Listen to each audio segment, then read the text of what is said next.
I had a question about this case, Jeff and Fran. It's about statements of decision. So the case is Legendary Builders Corp. Versus Grovewood Properties, and it's a helpful illustration about how you can set up a strong technical argument on appeal by objecting to the statement of decision.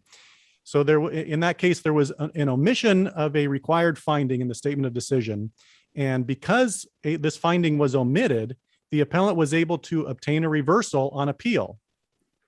But here's the catch. So this is so far so good for the appellant, right? You got the judgment reversed, but the remedy was the judgment was vacated with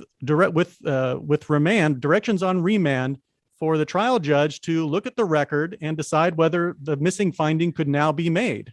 So I wondered, did this actually get the appellant anywhere? Yeah. How frustrating for the appellant. Court, go back and fix your statement of decision, please, so we can be done with your case. Right. Yeah. Might as well just affirm. Yeah. I wonder though, if appellate counsel had omitted the omitted issue regarding the statement of decision, would the result have been any different? I mean, it seems like if the Court of Appeal wanted to reverse, it could have found a way to do so. And if it wanted just to affirm, instead of making the trial court do this work, they could have affirmed. It's a very odd decision. I find really odd decisions in your readings, Tim. Well, and here's one other wrinkle.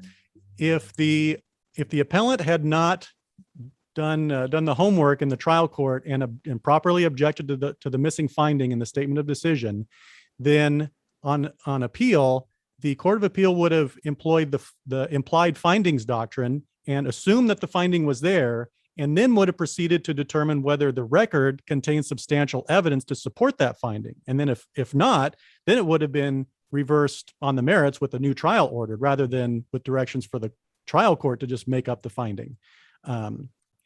In other words, it would have eliminated a whole additional round in the Court of Appeal, because now what's going to happen is the case is going to go back. The trial court's going to say, yeah, here's the finding that I forgot to do last time.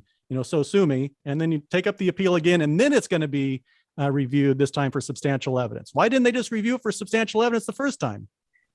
Yeah. Yeah. So very odd. I thought it was a very frustrating opinion.